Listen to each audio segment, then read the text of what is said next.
नमस्कार। मैं हूं श्रवण गुप्ता और आप देख रहे हैं भारत एक्स फैक्टर। चीन के तियानजिन शहर से जैसी तस्वीरें आ रही हैं, उससे भारत के लोगों के मन में कम से कम कई सवाल पैदा होते हैं। वैसे पूरी दुनिया की नज़र इन दिनों चीन पर है और ये तस्वीरें दुनिया को भी हैरान और परेशान कर रही होंगी। और उन्हें जो है अब तक जो होता रहा है पूरी दुनिया में, उससे बिल्कुल ये अलग है दृश्य। तो मैं बात कर रहा हूँ चीन में जो एससीओ समिट चल रहा है उसकी। संघाई कोऑपरेशन ऑर्गेनाइजेशन जी की समिट अभी जो चीन में हो रहा है, और इसमें 20 देशों से ज़्यादा देशों के राष्ट्राध्यक्ष पहुँचे हैं। कई इसके स्थायी सदस्य हैं और कुछ पार्टनर मतलब कि इन्वाइटी हैं। तो कुल मिलाकर 20 से ज़्यादा राष्ट्राध्यक्षों के देश यहाँ पहुँचे हैं। लेकिन सेंटर में जो है, केंद्र में, वो है चीन के राष्ट्रपति शी जिनपिंग, रूस के राष्ट्रपति व्लादिमीर पुतिन और भारत के प्रधानमंत्री नरेंद्र मोदी। और यहाँ इस बात का जिक्र कर देना ज़रूरी है कि तुर्की और मिस्र भी हैं यहाँ मौजूद, उनके राष्ट्राध्यक्ष भी यहाँ पहुँचे। इन दोनों देशों का जिक्र इसलिए क्योंकि ये दोनों देश जो हैं अमेरिका के पार्टनर हैं। तो अब आप समझ सकते हैं कि कैसे पूरी दुनिया का जो जियो पॉलिटिक्स है वो बदल रहा है। और जो इस पूरे इस इश्यू का की जो चर्चा में केंद्र में है भी, वो इसीलिए कि कैसे जो है दुनिया की का जो वर्ल्ड ऑर्डर है वो बदल रहा है। लेकिन जो भारत के संदर्भ में इसका मतलब है, जो कहा जा रहा है कि चीन जो है अब भारत का दोस्त हो गया है। भारत का हाथी और चीन का ड्रैगन जो है अब कदम ताल करेंगे, साथ मिलकर चलेंगे। और ये भी कुछ सवाल उठाए जा रहे हैं कि क्या अमेरिका ने भारत को एज अ फ्रेंड मतलब बतौर दोस्त खो दिया है? क्या ट्रंप की वजह से भारत चीन के साथ चला गया है और चीन भारत का दोस्त हो गया है और अमेरिका की वजह से ये हुआ है? तो यहाँ ये बता देना ठीक रहेगा कि भाई ये जो एससीओ का समिट है, ये पहले से तय था नरेंद्र मोदी का इसमें जाना। और अगर भारत और अमेरिका के रिश्तों में खटास फिलहाल जो आई है, वो अगर नहीं आई होती तब भी जो है ये प्राइम मिनिस्टर मोदी जाते। तब ये ज़रूर हो सकता है कि एससीओ के समिट जैसे पहले होते रहे उस तरह से होते और ख़त्म हो जाते। लेकिन अमेरिका के साथ जो भारत के संदर्भ बिगड़े, और फिर यूक्रेन और रूस का जो युद्ध चल रहा है, उसमें रूस के साथ अमेरिका ने जो कुछ भी किया, मतलब उसके बरक्स जो है उसकी वजह से ये इस पूरे एससीओ समिट की, मतलब ये यहाँ जो तमाम नेता मौजूद हैं, खासकर शी जिनपिंग, पुतिन और प्राइम मिनिस्टर नरेंद्र मोदी, इन तीनों को लेकर जो बातें कही जा रही हैं कि वे नया वर्ल्ड ऑर्डर खड़ा हुआ है, वो शायद तब नहीं होता अगर भारत और अमेरिका के रिश्ते खराब न हुए होते मोटे तौर पर। और जैसे क्योंकि इसमें कहा जा रहा है कि ये सब कुछ जो है अमेरिका की वजह से हुआ। और इसमें एक बात तो है, भारत और अमेरिका के और ट्रंप और मोदी के साथ जो चल रही है बातें, मतलब भारत पाकिस्तान में सीज फायर का श्रेय लेना, फिर मोदी का फ़ोन ना उठाना ट्रंप का, ये बातें तो हैं ही। लेकिन ट्रंप ने दरअसल ये मौका दे दिया है चाइना को, शी जिनपिंग को, पूरी दुनिया को ये संदेश देने का कि देखो अब अमेरिका नहीं है सब कुछ, अब चाइना जो है मतलब जो है मुख्य आवाज़ है पूरी दुनिया की, मतलब जिसको अंग्रेजी में कहते हैं China is calling the shot. और उसके प्रमाण में देखिए चीन को भी ये मौका कैसे मिला। भारत से तो अमेरिका का की तो टैरिफ को लेकर के चल ही रहा था, लेकिन अमेरिका ने जो है रूस के साथ कैसे सलूक किया और भारत के साथ, मतलब उसने ट्रंप ने जो है व्लादिमीर पुतिन को बुलाया अमेरिका, अलास्का, वहाँ उनके लिए रेड कारपेट बिछाए और भारत पे टैरिफ लगा दिया। तो इसका लेकिन जो सीधा फ़ायदा हुआ वो इनडायरेक्टली चीन को हुआ, और वो दिख रहा है क्योंकि चीन जैसे रूस के साथ खड़ा है यूक्रेन को लेकर और उसका स्टैंड रहा है, उस वो विंडिकेट हुआ। मतलब चीन जो है, क्योंकि रूस ने अमेरिका को भाव नहीं दिया, मतलब न युद्ध खत्म हुआ, न रूस ने कोई ऐसे संकेत दिए कि भाई ट्रंप ने जो उनका वेलकम किया, रेड कारपेट बिछाया और उन्हें इम्पोर्टेंस दिया, उसकी वजह से रूस के रुख में यूक्रेन युद्ध को लेकर कोई बदलाव आया हो, युद्ध रोकने की बात हो, ऐसा कुछ नहीं हुआ। बाकायदा जो है पुतिन जो है सीना चौड़ा करके वो पहुँचे हुए हैं चीन, और चीन उनके साथ खड़ा है। मतलब चीन का रूस के साथ खड़ा होने का जो स्टैंड है वो भी विंडिकेट हुआ। मतलब चाइना का ये रुख वो इंडिकेट हुआ कि हाँ, हम रूस के साथ खड़े थे रूस का यूक्रेन के युद्ध में, और अब भी हम ही ताकतवर हैं। मतलब और जो अमेरिका ने भारत के साथ किया टैरिफ लगाकर, वो भारत भी अब जो है चाइना के साथ खड़ा दिख रहा है। चीन के लिए इसके मौका था भारत के साथ आने की। इसी बहाने जो है चीन को ये मौका मिल गया ये कहने का कि देखो अब हम वर्ल्ड पावर में सबसे आगे हैं। अब अमेरिका की वो स्थिति नहीं है जो पहले थी, और यही जो है दिख रहा है वहाँ जो तियानजिन में जो कुछ भी हो रहा है। पुतिन, शी जिनपिंग और प्राइम मिनिस्टर नरेंद्र मोदी।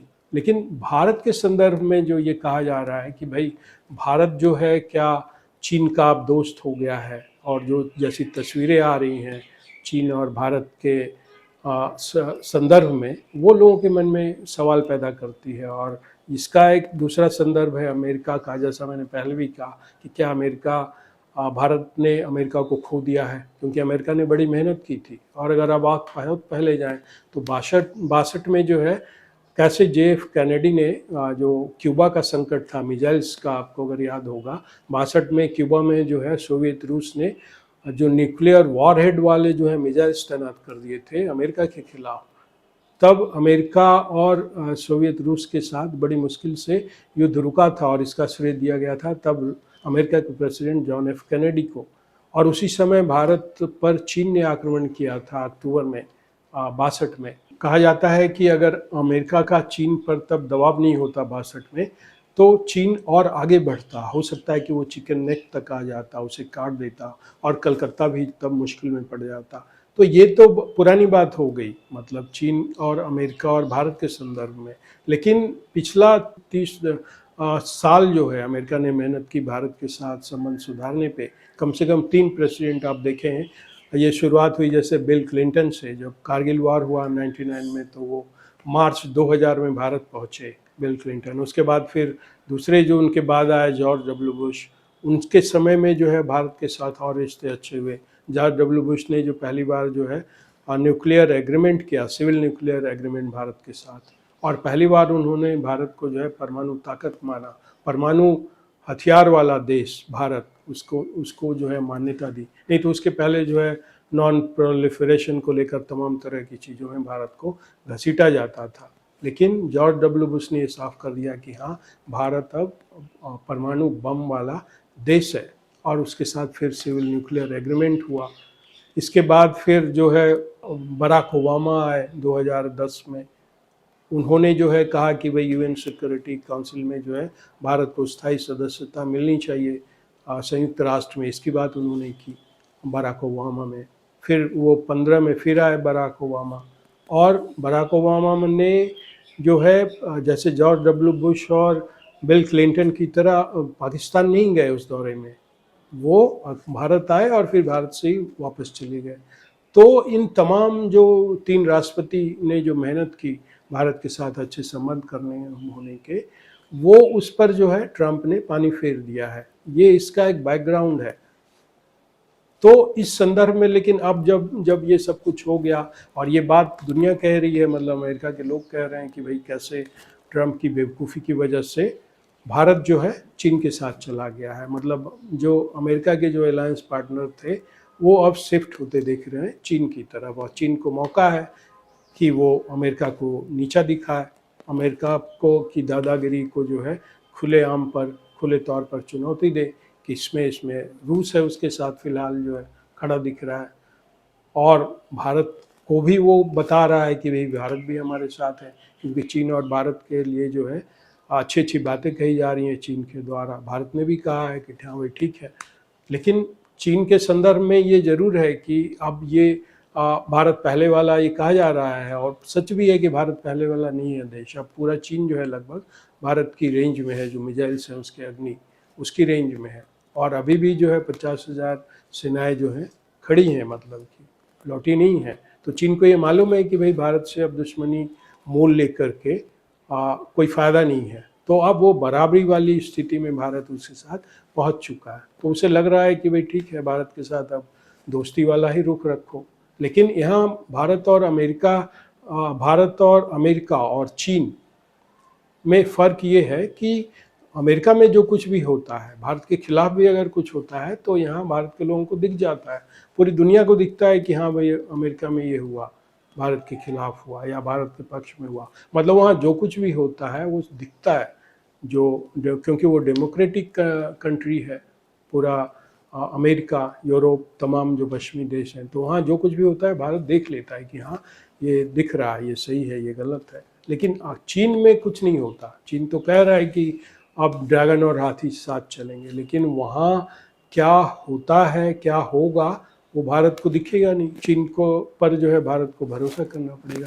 यही वजह है कि लोगों के मन में जो है चीन को लेकर जो ऐसी तस्वीरें आ रही हैं, भारत के लोगों को लगता है कि हाँ ठीक है, देखते हैं, मतलब, लेकिन उनके मन में ये भरोसा पैदा नहीं होता, क्योंकि 62 में जो जख्म चीन ने दिया है भारत को, उसके उसके दाग जो हैं, उसके गहरे दाग अब भी जो है अंतर्मन पर है, वो मिटा नहीं है अभी। कहीं ना कहीं चोट जो है वो है, और उसके बाद भी चीज़ें होती रही। गलवान में 2020 तक ऐसी हुई है। तो भारत का मन हो रहा है कि ठीक है भाई, हम भरोसा करते हैं, लेकिन अंदर से जो है उसका उसका वो कॉन्फिडेंस नहीं जागता है, क्योंकि इसमें एक पाकिस्तान भी एंगल है।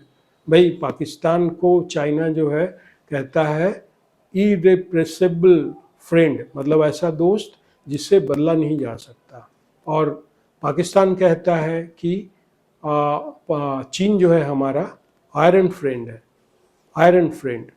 तो कैसे ये चीज़ें बदल जा सकती हैं भाई? भारत के खिलाफ जो हथियार इस्तेमाल हुए अभी और उसके पहले भी, वो चीन के ही हैं। उसका पूरा जो ये साजो सामान है सैनिक, वो चीन का दिया हुआ है। उसकी पनडुब्बियाँ और अभी जो लड़ाकू फाइटर जेट हैं वो भी चीन के दे रहा है उसे। इवन यहाँ तक कि जो पहला परमाणु हथियार का जो डिज़ाइन होता है जो पाकिस्तान के पास है, उसका डिज़ाइन भी चीन ने दिया हुआ है। तो ये चीज़ें कैसे बदलेंगी? पाकिस्तान और चीन इतने हद तक एक दूसरे से मिले हुए हैं, जुड़े हुए हैं कि वो नहीं बदल सकता, वो उसे बदला भी नहीं जा सकता। जो ठीक कहा चीन ने कि इरेप्लेसेबल फ्रेंड है हमारा पाकिस्तान, और ये सही बात है। और दिक्कत ये, जैसा कि मैंने कहा, वहाँ जो कुछ भी होता है चीन में वो दिखता नहीं है, तो भारत को तो दिखेगा ही नहीं कि वहाँ क्या हो रहा है एक्चुअल। हमें उसकी बातों पर, मतलब फेस वैल्यू पर ही भरोसा करना पड़ेगा। तो ये एक चीज़ है। लेकिन फ़िलहाल जो स्थिति बनी है, मान लीजिए कि कोई आपका दोस्त है, वो आपसे पीठ फेर ले, और आपका जो दुश्मन है वो साथ आता दिखे, और तो ऐसे में लगता है कि ठीक है भाई, जिस दोस्त ने अभी पीठ फेर ली है और हमारा अभी दुश्मन फ़िलहाल दिख रहा है, तो हमारा फ़ायदा इसी में है कि उसके दुश्मन के साथ अगर वो साथ आना चाह रहा है तो चल कर देखते हैं।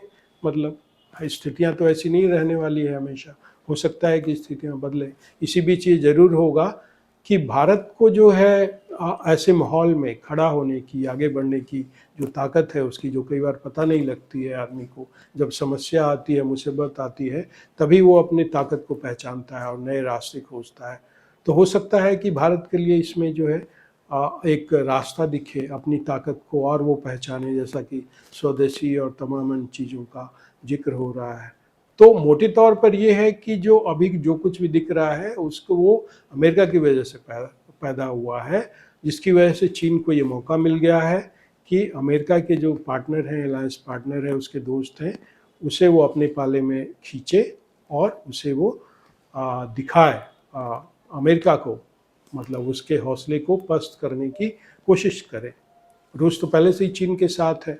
भारत को ज़रूर जो है चीन अब साथ खड़ा होता दिख रहा है।